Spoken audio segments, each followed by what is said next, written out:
ঘুষ দিয়ে চাকরি নেওয়া ও দেওয়া সম্পূর্ণ হারাম এবং কবিরা গুনাহ। রাসূল সাল্লাল্লাহু আলাইহি ওয়াসাল্লাম ঘুষদাতা এবং গ্রহীতা উভয়ের উপর অভিসম্পাত করেছেন, লানত করেছেন, অভিশাপ দিয়েছেন। তবে অত্যন্ত নিরুপায় হয়ে অন্য কোনো উপার্জনের পথ না থাকলে এবং নিজের যোগ্যতার ভিত্তিতে চাকরি পেলে ওই চাকরির উপার্জন হারাম হবে না, কিন্তু ঘুষ দেওয়া গুনাহ থেকে যাবে।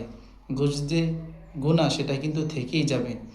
বিস্তারিত বিধান এবং তথ্য হলো গুনাহের স্বরূপ। প্রথম নম্বর, ঘুষ আদান প্রদান, সুদ, চুরি ও ব্যভিচারের মতো হারাম কাজ, অর্থাৎ ঘুষ দেওয়া এবং নেওয়া উভয়টা চুরি এবং ব্যভিচারের মতো হারাম কাজ।